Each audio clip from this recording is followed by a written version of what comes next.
Salve, salve, salve todo mundo. E Olá, boa aí, tarde, Regina Marcelo, Aroeira. boa tarde a Boa todos e tarde, todas. boa tarde, Beijo Regina. para a Boa tarde. Andréia, que já está se Beijo, recolhendo. Andréia. Beijo, E, Andréia, tudo bem? Boa e tarde a aí, Andréia, a comunidade também, boa aqui com a gente. tarde. E aí eu estava ouvindo ali a Andréia e a Márcia falarem agora no finalzinho sobre o prêmio da Fernanda Torres, né? E de Ainda Estou Aqui, o filme. E como não se falou em outra coisa ontem, o dia inteiro, né? Foi.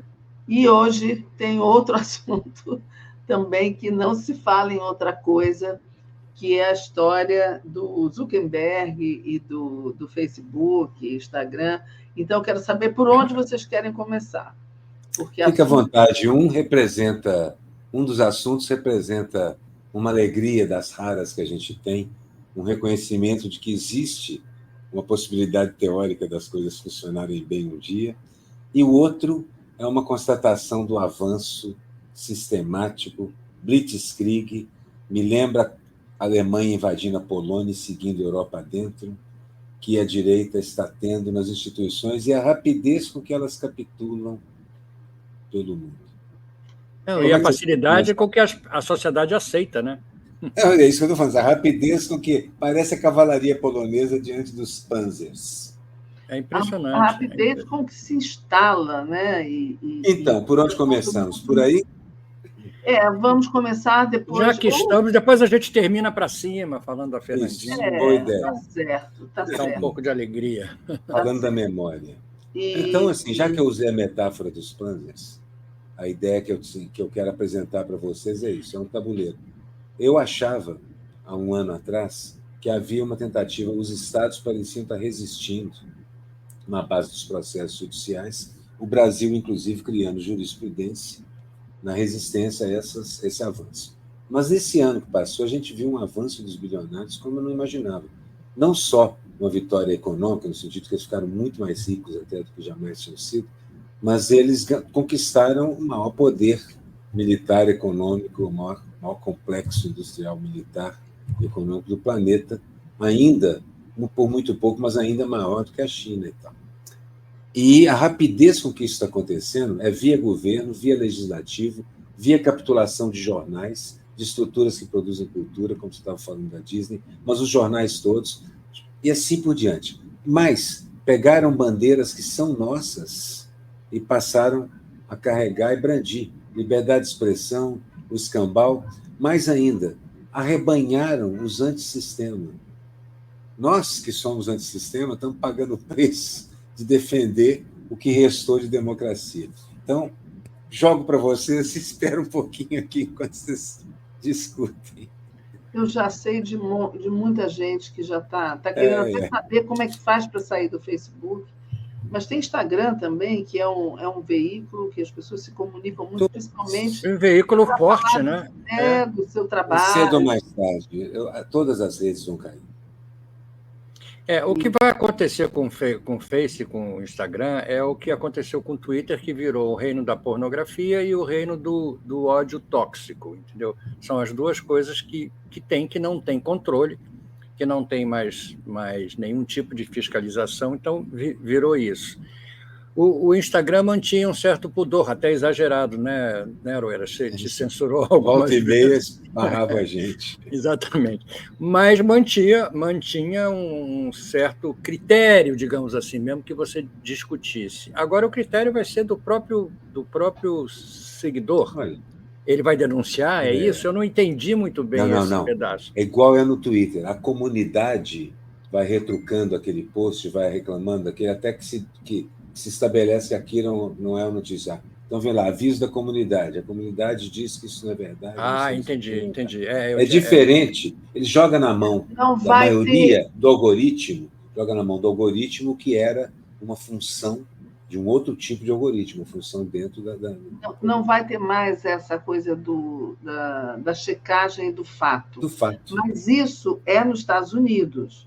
Né? Ele começa lá, Regina. Começa lá. Mas a Europa tem uma regulação diferente, e acho que aqui no Brasil também a gente terá ou tem, por enquanto começa lá, porque esse é o sinal da nova era Trump. E Mas a gente já viu, eu mandei para você, com a censura do Washington Post, um cartoon, né? Há um cartoon em que esses executivos... Admito que a cartunista foi corajosa. Mas... dessas, e ela pediu demissão em seguida. Né? Dando dinheiro para o Trump. E alguém até falou assim, pois é, esse cartunista, se o Washington Post fosse um jornal sério, publicava esse cartoon, e no dia seguinte o contrário, o Trump levando ali um monte de dinheiro para essas empresas. Porque é isso, o Musk está parecendo um presidente. Eu acho que tem razão, começa nos Estados Unidos. Mas eu acho que a tendência na Europa é ceder também à América. Mesmo com alguma legislação sendo feita, eu acho que o impulso vai diminuir. Eu achava isso, que a Europa ia começar uma reação. Mas eu estou com a sensação de que, apesar do Parlamento Europeu estrelar, a direita crescendo na Europa, como a gente vai barrar? Vai ser difícil. Já cresceu, vai ser difícil. A tendência, eu acho, é as empresas ocuparem esse espaço. Por quê? E aí é que é a parte chata. Eles ocuparam esse espaço ideologicamente, no imaginário das pessoas. São os participantes da rede social que estão criando essa massa crítica assustadora que está elegendo o Trump. Não é uma imposição, eles têm uma massa crítica enorme aí. É um lado apavorante da democracia esse, que a democracia envenenada, ela é terrível, ela é contagiosa. Ela se transforma em outra coisa. E nesse cartão tem até a Disney se curvando ali ao Trump e provavelmente já começando a fazer filmes, séries, deixando de lado aquelas questões que foram tão importantes como as questões das minorias. Identitárias, minorias. Já tem 2 roteiros cortados. Já tem 2 roteiros em que o personagem foi retirado ou a temática foi retirada do ar. E a Disney comprou a Star Plus, comprou a ESPN, quer dizer, ela comprou os canais principais de transmissão. A gente está vendo, Miguel, um domínio completo da correia de transmissão de tudo. A gente tinha que ter uma plataforma de streaming feito aqui, o 247, quer dizer, sem estar ligado. Feito a China tem. A China tem uma dela. A China tem streaming deles, o WhatsApp deles, eles têm Twitter deles, tem tudo deles. O Twitter está uma coisa insuportável, e eu não sei aqui no Brasil, o Twitter chegou aqui no Brasil, essa coisa tóxica, porque a direita brasileira usa. Eu não sei como é que vai ser essa limitação que o Brasil tem em relação às redes sociais, se essa decisão de hoje vai alterar alguma coisa no material que chega de lá. Se a gente vai... O que vocês acham? Não se sabe, não dá para a gente saber o que vai acontecer. Já houve uma provocação, né, aqui em relação ao Brasil. Não, o discurso dele já provoca. O discurso é uma coisa delirante. O discurso do Zuckerberg já provoca. O discurso do Trump é delirante. O do Zuckerberg, os do Elon Musk. Então, eles estão agora dizendo aquilo que eles pensam sem nenhum tipo de superego, fronteira ou censura. Eles começaram a retirar, abre aspas, censura, fecha aspas, deles próprios. Passaram a dizer os horrores que eles pensam, sem intermediários, sem amenizar nem nada. Então, até brinquei aqui agora falando que eu vou entrar para o TikTok, porque, se não me engano, o TikTok é uma rede chinesa, né? Isso. É chinesa. Agora, quem viu o Washington Post e quem vê hoje, entendeu? Como mudou, né? A posicionamento Não, é impressionante, é impressionante. Tem um cartunista americano. Vai falar, gente. Não, a desculpa do editor para não publicar a charge é completamente sem sentido. E muita gente nos Estados Unidos já está falando que a decisão do Zuckerberg é uma submissão total, aí eles falam, ao presidente Musk. Claro, tem um cartunista que eu sigo, se o nome dele é americano, que fez um cartoon magnífico, que é o Washington Post como um poderoso cão policial, protetor das liberdades, dos direitos, etc, etc. Ele fala assim, é preciso tomar uma providência nessa situação. Ele sai avançando com aquela fúria de quem vai atacar, aí chega nos pés do Bezos, se agacha e lambe as botas. Se agacha e o quê? Lambe as botas. Slap, slap, slap, slap, slap, slap, slap, slap. Porque o verdadeiro presidente está se tornando até simbolicamente o Musk, porque ele representa a empresa, né? A empresa Eu acho que é o Trump mesmo. O Trump é um bilionário, a gente não pode esquecer que o Trump ele tem as empresas dele, né? A faixa dele é de dezenas de bilhões de dólares. Não é a do Musk, que é de centenas de bilhões de dólares, mas assim mesmo ele é um bilionário de grande cotur.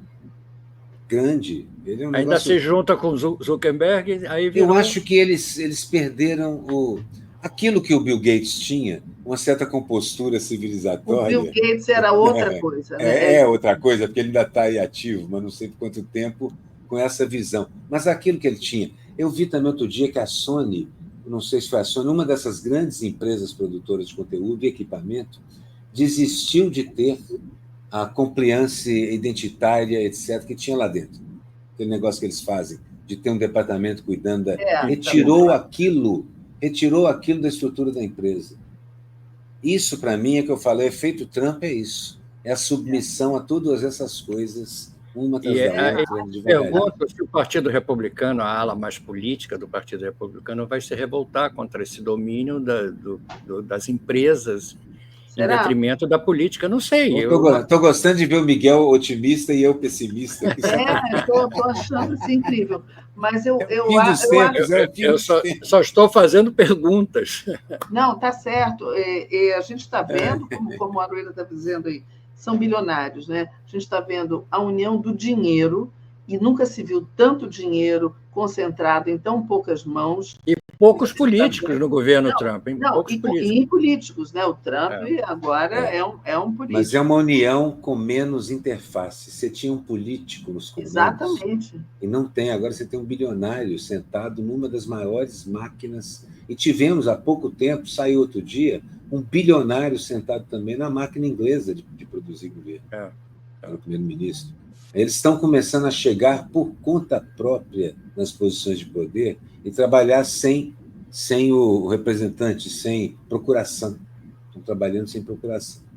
Nilva Sá está dizendo aqui, não haverá mais países soberanos. Eu tendo a concordar que é a ideia. Né? É uma coisa assim que afeta porque o dinheiro... Aquele tratado do Atlântico Norte, há algum tempo atrás, que a América tentou impor, que os Estados Unidos da América tentaram impor ao mundo, era uma ideia sobre essa, em que as decisões comerciais, numa certa justiça super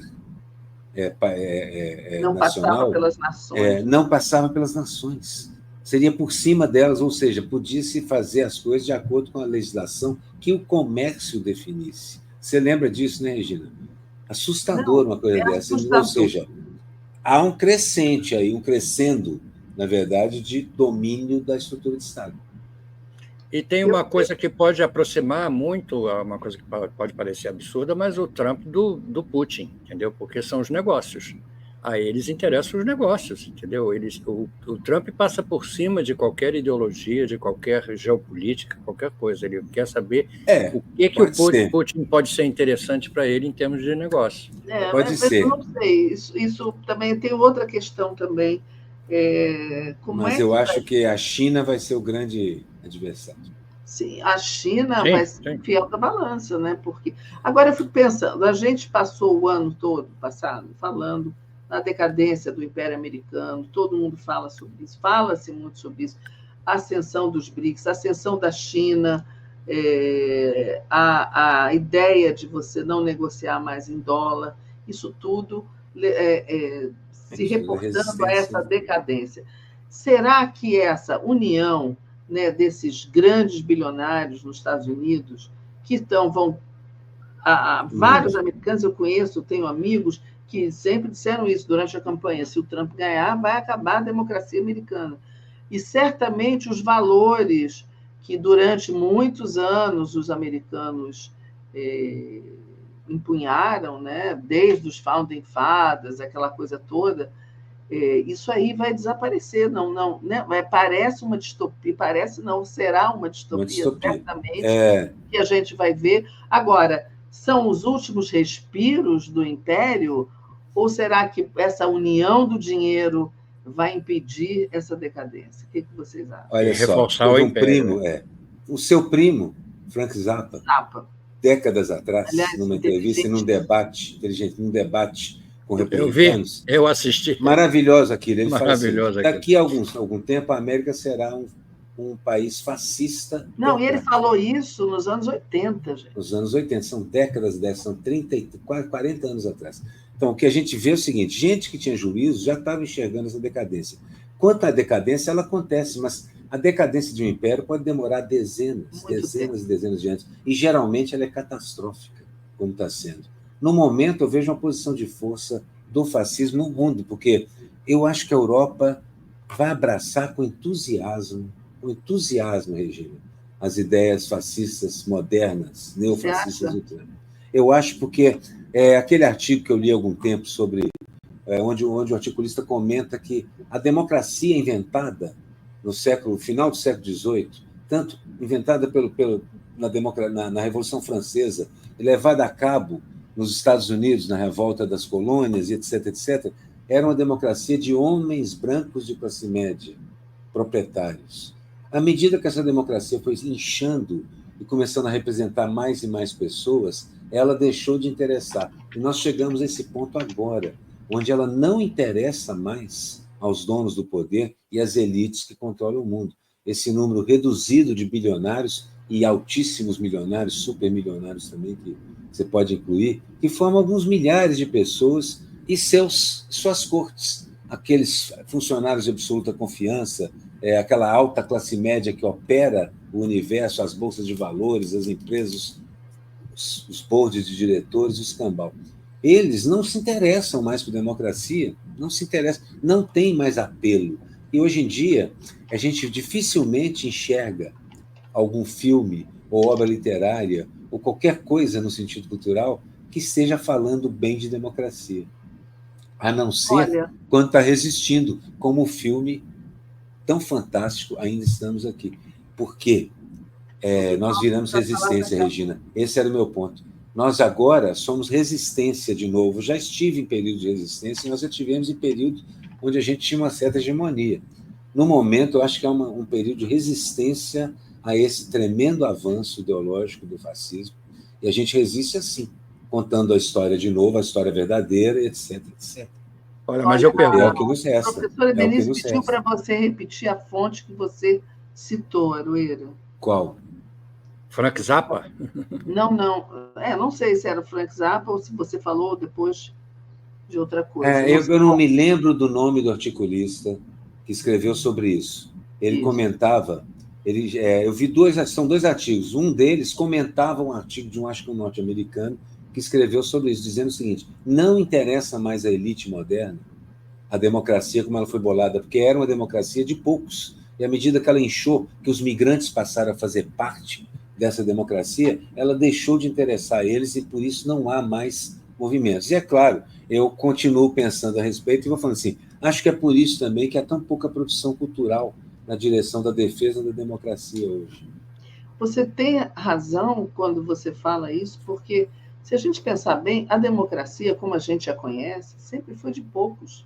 Sempre foi de poucos. Sempre foi de poucos. Foi criada por poucos. E eu acho que é isso que está provocando, certamente, essa ascensão do fascismo. O sucesso da danada da ideia da democracia. Mesmo a democracia cambeta que a gente tem. Mas eu pergunto assim, os Estados Unidos já passaram por Eisenhower, já passaram por Bush, pai e filho, já passaram por Ronald Reagan, por Nixon. O que o Trump tem... É uma pergunta que não é que eu queira saber a resposta, eu pergunto para estimular o debate aqui. O que o Trump tem de tão diferente e de tão nocivo que a gente tem um medo muito maior do que a gente teve no passado, entendeu? Desses presidentes. Continuando com essa ideia que a gente estava conversando da democracia, eu acho que as pessoas esperaram muito tempo, veio a Revolução Industrial, veio a mudança da sociedade, e os trabalhadores se agruparam em sindicatos e em sua própria defesa. As coisas foram acontecendo e a democracia não se tornou, até hoje, uma democracia para todos. A gente pode ver isso aqui perfeitamente no Brasil. Não é uma democracia para todos. Zé Disseu falou isso, Genuíno também. Exatamente. Eu acho que, e por isso, é que o fascismo está ganhando popularidade, porque, bom, já não deu certo, e porque as pessoas também não entendem direito o que é o fascismo, mas é uma alternativa diferente na cabeça da população. Foi o que o Alexandre de Moraes falou, né? Porque não é só a classe baixa, é a classe média também. Classe média, foi o que o Alexandre de Moraes falou. Acho que as pessoas não entenderam direito do que nós escapamos, do que estava para acontecer, do que ainda pode acontecer. E eu concordo inteiramente com ele, porque acho que ninguém se toca, quer dizer, muita gente aqui no nosso lado se toca, mas mesmo no nosso lado, acho que muitas pessoas não percebem quão perto ainda estamos de um desastre grande, não pequeno, grande. Quão perto estamos de uma guerra nuclear, por exemplo. A geopolítica está complexa hoje em dia, mas é preciso tomar cuidado na maneira como a gente cutuca ela, porque os tempos são perigosos. Os tempos são perigosos. Aqui no Brasil, a gente sabe que o que atrai muito a população e a concordância da população são as igrejas neopentecostais. E na Europa, o que atrai tanto o apoio da população?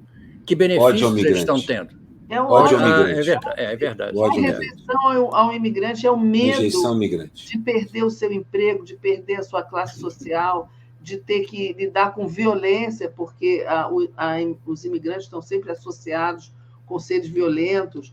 Enfim, isso aí é mais compreensível, né?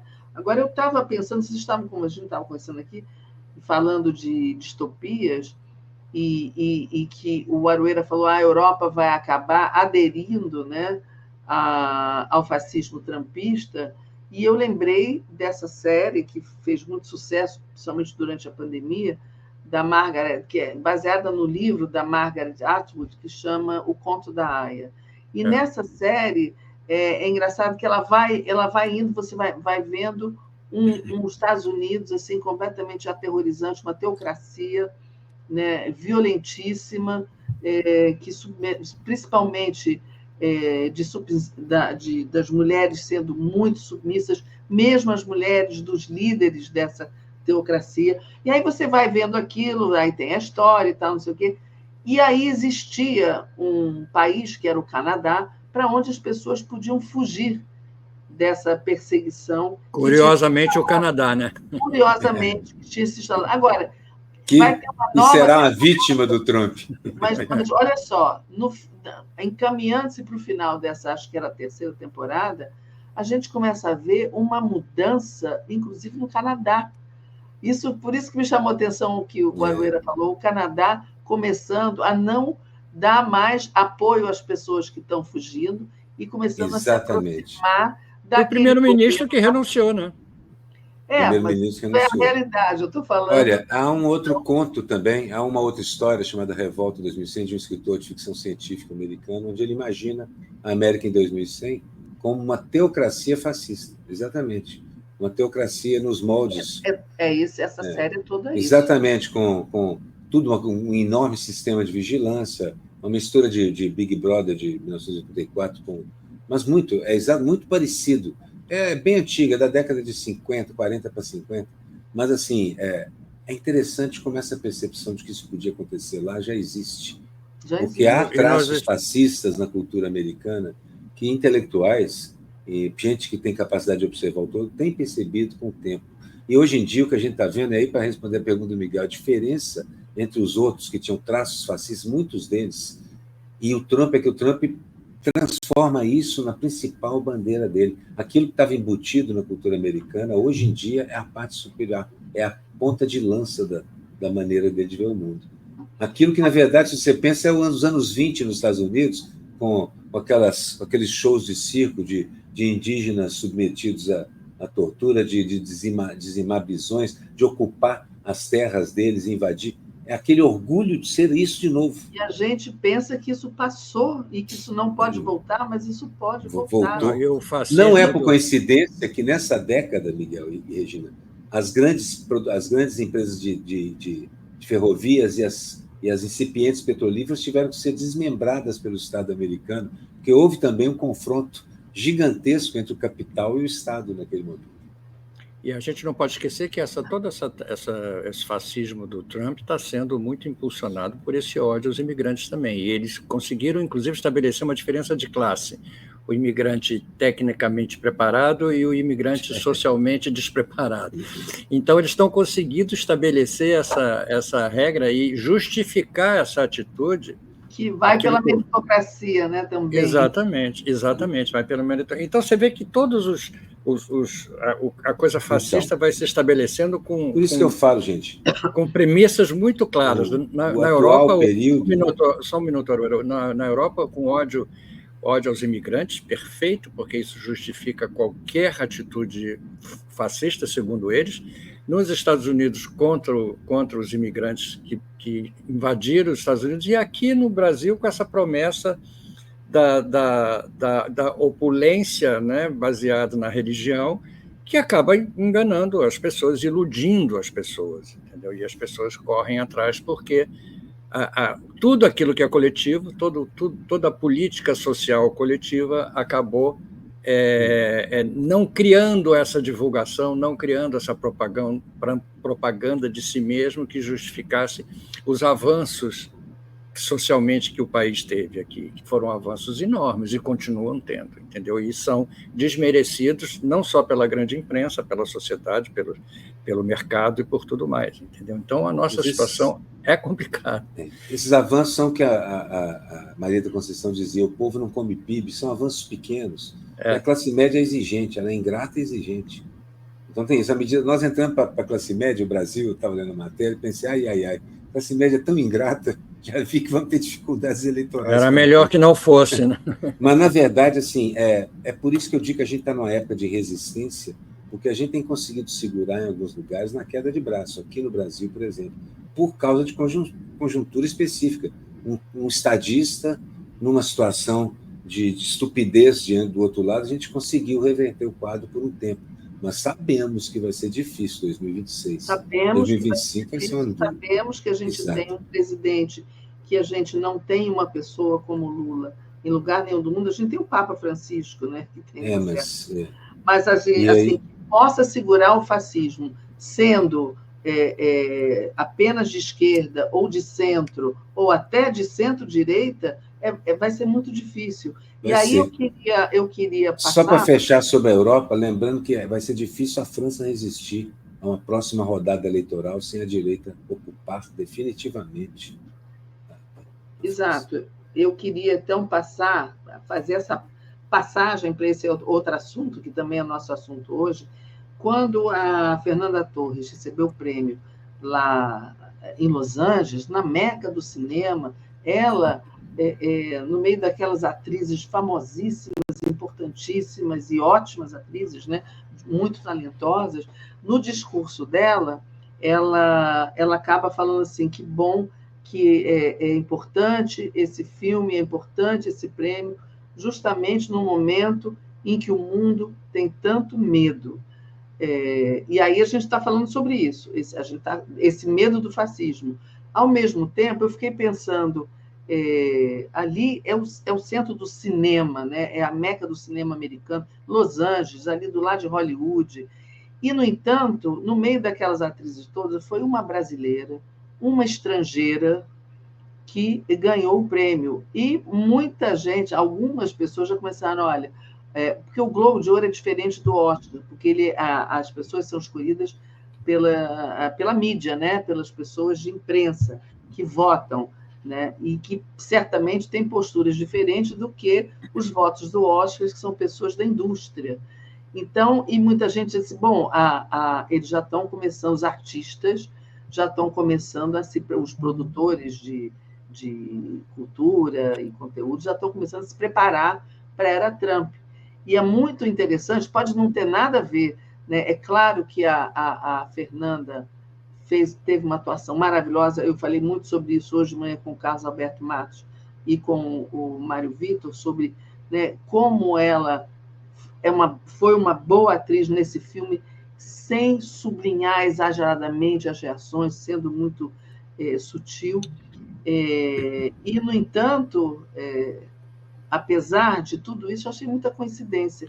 Nesse momento, às vésperas da posse do Trump, ganha uma estrangeira, uma brasileira, né, nessa questão. Será que tem alguma coisa já a ver com uma reação a esses tempos que estão vindo. Teve alguns discursos nesse Globo de Ouro que relatam isso. Precisamos nos preparar, precisamos ficar atentos. A própria apresentadora fez um comentário engraçado sobre o futuro. Hollywood se posicionou 90% contra Trump na campanha. Então, eles sabem que a reação virá. Assim, retaliação é melhor do que reação. A retaliação, porque a gente sabe que a primeira coisa num governo fascista e autoritário que morre ou que tentam assassinar é a cultura, são as artes.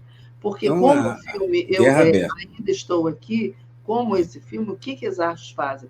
Fazem as pessoas refletirem, pensarem e descobrirem, como no filme do Walter Salles, muitos jovens estão descobrindo o que foi a ditadura. A verdade é que se apertar, se a direita aperta a cultura, tentando coibi-la de alguma forma, a tendência é ela voltar com mais força, mais equilíbrio, mais inteligência, mais capacidade, mais obras seminais do que esse e sem recursos, né? Sem recursos, porque o cinema precisa de recursos, né? A literatura, tal, o teatro, aí precisa mesmo. O bom cinema. Eu me lembro do Testa de Ferro, por acaso, um filme sobre isso, uma época onde o governo americano tentou controlar a indústria do entretenimento e tudo mais. E deu com os burros na água, porque os caras produziram sutilezas e filmes monumentais e tal. Então, de certa maneira, a gente, assim, eu entendo que a cultura resiste bem. A cultura, nesse aspecto, resiste maravilhosamente bem. E eu percebo que esse filme já é um ato de resistência. Claro. Esse filme, ele assim, não é que a gente esteja surfando a onda do poder, pelo contrário. Acho que a percepção desse filme é essa, de que estamos precisando dele porque é um momento de resistência. A percepção, talvez não a intenção, mas a intenção histórica de um filme desses é essa. Talvez não seja. Que venham mais. Não foi a intenção deles, mas que venham mais filmes, porque vão ele começou a pensar nesse filme há uns 5 anos. A gente estava, se eu não me engano, no governo Bolsonaro, o Temer, mas o Walter Salles era muito amigo da família, né, do Rubens Paiva, do Marcelo, dos filhos, frequentou muito a casa, pensava em fazer esse filme há muito tempo. Só que eu acho que o contexto, que a gente está vendo, contexto de golpe e tudo, acho que fez com que ele acelerasse esse processo e sentisse que era a hora mesmo de falar sobre isso. Eu não sei, a intenção dele também não importa. O que importa é que o filme está trazendo essa discussão e no momento em que está se julgando os golpistas e que é preciso que a sociedade apoie esse julgamento. Veio a calhar, é como se confluísse. Mas, assim, num fato correlato que também demorou 3, 4 anos para se realizar, o muro lá da Praça Vladimir Herzog, contando um pouco da história, a praça em si já é um processo de resistência nessa direção.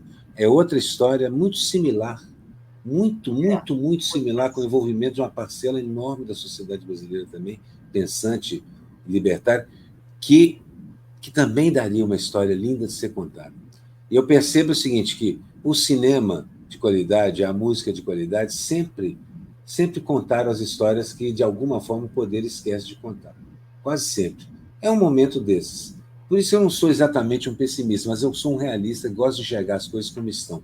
Os tempos são extremamente difíceis e nós estamos resistindo a uma onda, é um tufão, é um tsunami, é um maremoto gigantesco que a gente está resistindo a isso com galhardia e até eficiência, e há muitos lugares do mundo. Mas eu sinto que, assim, que a onda ainda piora um pouco antes da gente conseguir firmar mais ideologicamente e começar a devolver de uma forma mais cativante, mais capaz de competir com eles nesse lumpen proletariado, nessa lumpen classe média aí, nessa lumpen burguesia que existe aí. Que a gente ainda é deficiente para combater esse mal terrível, essa ideologia tremendamente perigosa, esse culto ao bilionário, esse culto à teologia da prosperidade, precisa ser combatido. Agora, ainda não sei, nem sabemos, né, como é que vai ser feito. Mas eu gosto de pensar também, Aroeira, que assim como tem esse lado de lá, esse avanço do fascismo, eu tenho esperança que também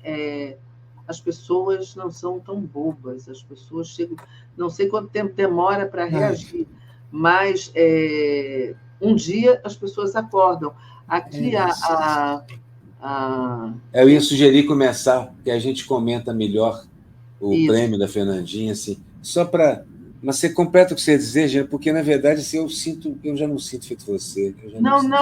Eu não sei, é a minha esperança, né? Não é que eu seja otimista em relação, mas eu espero que isso aconteça.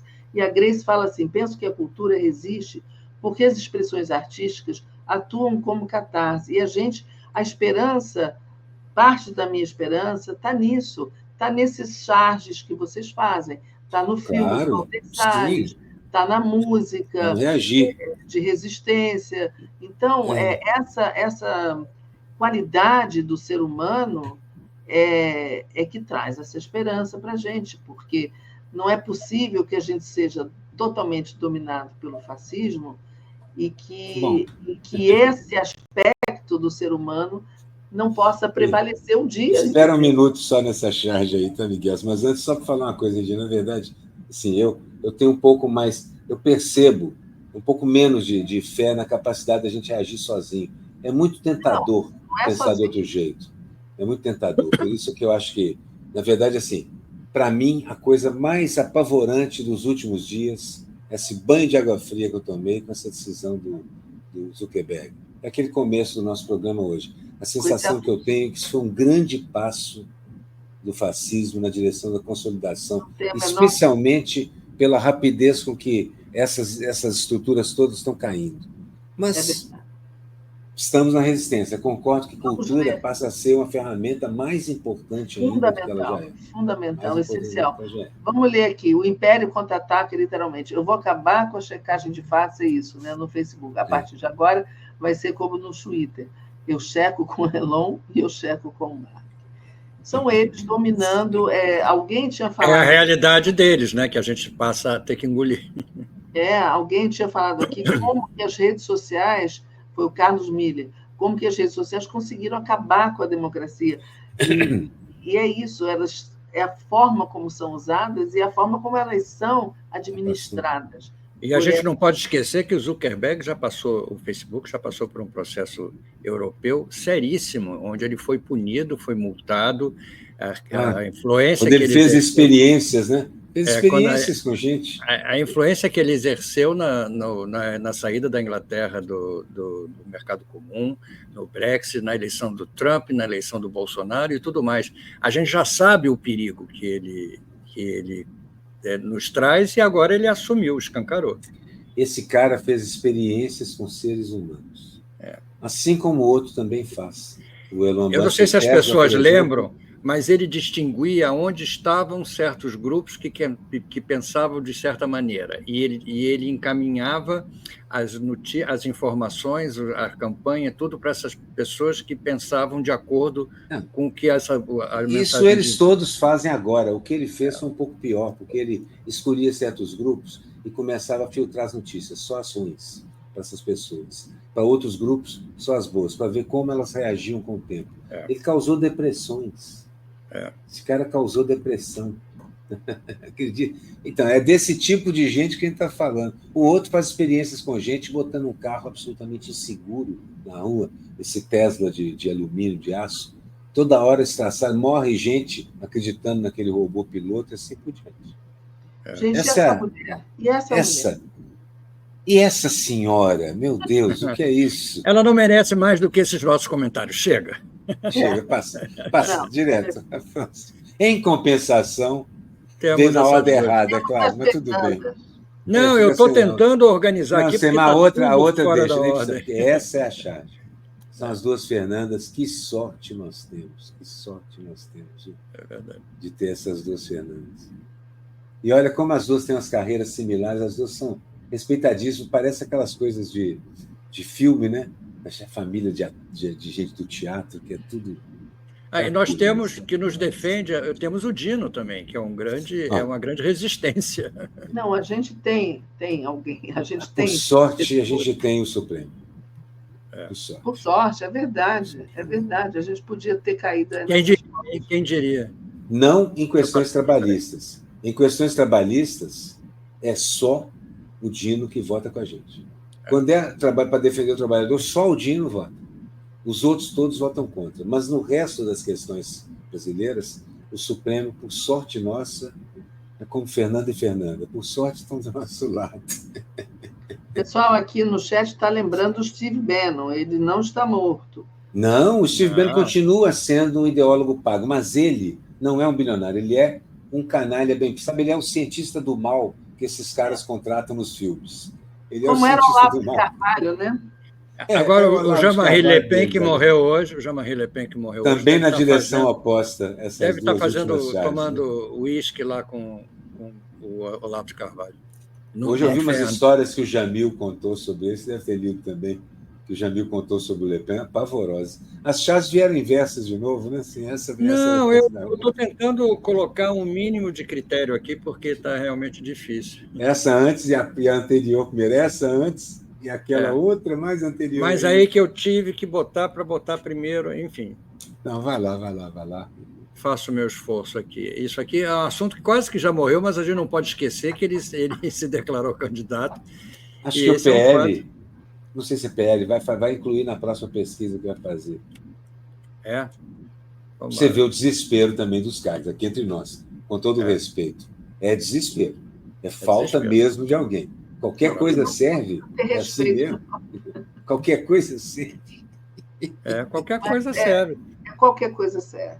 Isso entra naquela mesma linha de desmoralizar a política, a política totalmente que o Trump está fazendo, que o Brasil está fazendo. E alguém me disse que era um plano infalível do Caiado, né?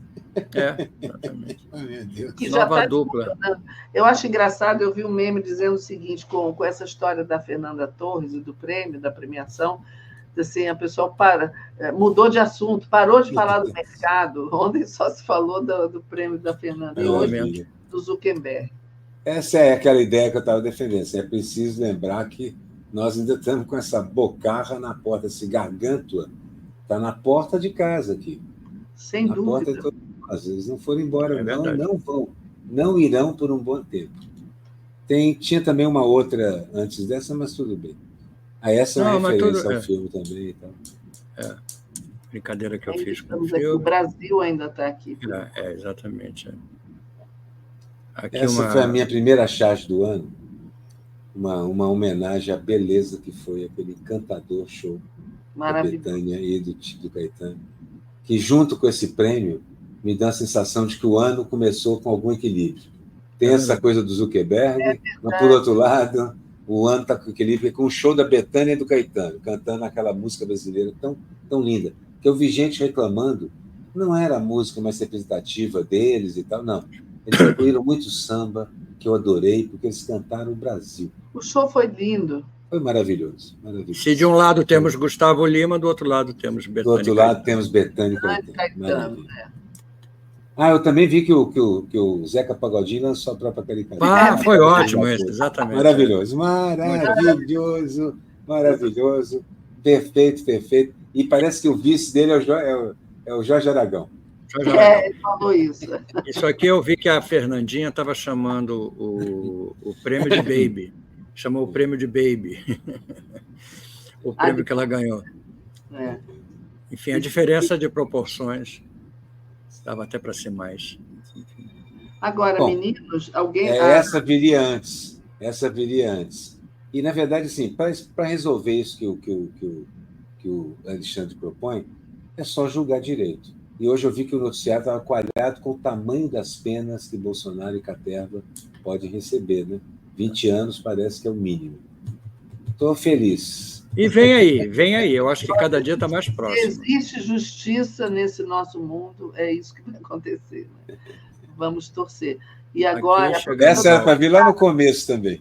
A professora Denise está dizendo que está ansiosa pela charge de 8 de janeiro. Amanhã é 8 de janeiro, né, gente? 2 anos. Amanhã é dia de fazer outra charge. Show de horrores. Pois é, vamos ver. Para mim, a charge de 8 de janeiro seria um empilhar de sentenças. 20 mais 20, mais 20, mais 25, mais 20, mais 20 agravada por 8 anos. É assim que eu iria comemorar esse 8 de janeiro. Mas será que vai ser assim?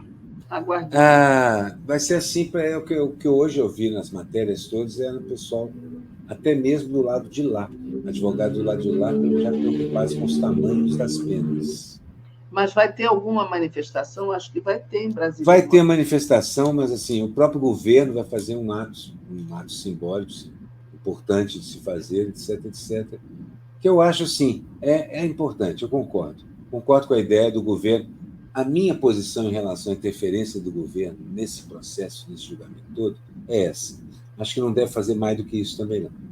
Pode deixar que Judiciário e Polícia Federal, etc., estão cumprindo o seu papel. Estão cumprindo aparentemente muito bem. Mas que o governo tem que marcar a data. Tem que marcar, gente, cada vez... Olha, cada vez que Lógico, eu vejo imagens, naquele momento, acho que a gente entrou em choque e a gente não tinha o distanciamento necessário que a gente tem hoje. Cada vez que eu vejo o que aconteceu, aquelas imagens ali... De novo, o que o Alexandre falou. Para termos ideia do que nós escapamos. A gente já esqueceu... Peraí, ainda não. Tem que voltar a mostrar aquelas imagens, porque aquilo... Não, se aquilo ali tivesse vencido, gente, pelo amor de Deus. Não, então, olha, é o que o Alexandre fala. Só o fato de ter acontecido, não é nem se tivesse vencido ou não, o que aconteceu ali foi tão grave, mas tão grave em relação ao estupro do país, dos poderes do país. E, aparentemente, o governo convocou os militares, todo mundo, para fazer uma solenidade de repúdio, esse tipo de coisa. O Birajara está dizendo que o Lula descerá para a Praça dos Três Poderes e terá uma galera lá. Uma manifestação. Ele tinha convocado, eu sei que havia essa convocação, que eu li sobre isso. E a Folha de São Paulo e o UOL estão insistindo que está um fracasso, que está desarticulado, que não vai acontecer nada. A Folha de São Paulo, eu não acredito que seja um evento massivo. Não acho que vai ser. Não, também não acho que será. Será um evento. Nem espero que seja. Eu acho até que uma certa descrição da convocação do governo disso tem a ver com isso. Eu sei que o nosso lado também pode achar ruim, que gostaria de ter um evento massivo. Mas eu acho que o governo convocando não iria conseguir um evento massivo. Prefiro que a gente faça do jeito que a gente está fazendo, caminhando para uma condenação firme. Quer dizer, claro. Não é o suficiente, mas já acho um bom preâmbulo o dia de hoje ter sido marcado pelo tamanho das penas.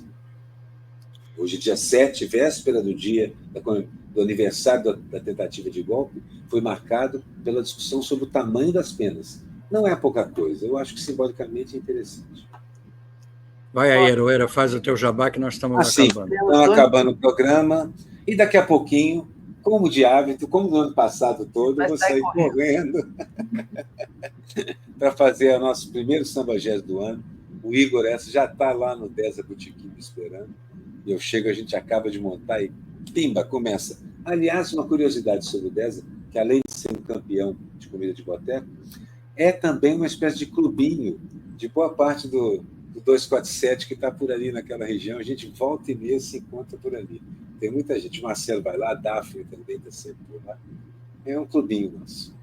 E na sexta-feira, dia 10, eu volto ao Capitu Café, no meu trio, chorinhos e outras cocitas más, que é a Cláudia Barcelos, o Daniel Ansor, substituindo o Kiko, e eu.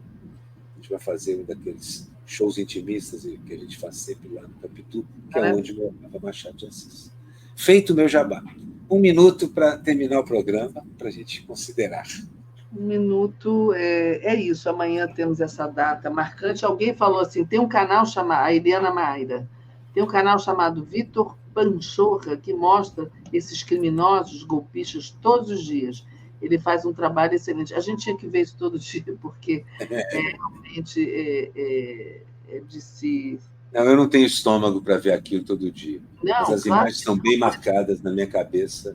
A necessidade de puni-los está bem definida na minha cabeça também. E eu acho, até voltando ao nosso assunto, que um filme como esse, do Walter Salles, Ainda Estou Aqui, falando sobre a resistência da Eunice em descobrir o paradeiro do marido que nunca foi descoberto, porque o Herzog, o corpo dele estava lá, mas nunca se achou o corpo do Rubens Paiva. Eu acho que até um filme como esse ajuda a gente empurrar essa história para que não aconteça o que aconteceu na ditadura, que ninguém foi, os torturadores não foram punidos, ninguém foi responsabilizado. Então, agora é a hora da gente botar o juízo no lugar e que a justiça seja feita com esses golpistas. Eu sei que nós passamos aqui do tempo, mas só um detalhe sobre o caso Herzog. Ele começa justamente porque a família não queria enterrar o Herzog na área dos suicídios, no cemitério judaico. É verdade. E aí, isso é a prova de que ele não tinha se matado. Ele não se matou. Ele foi assassinado.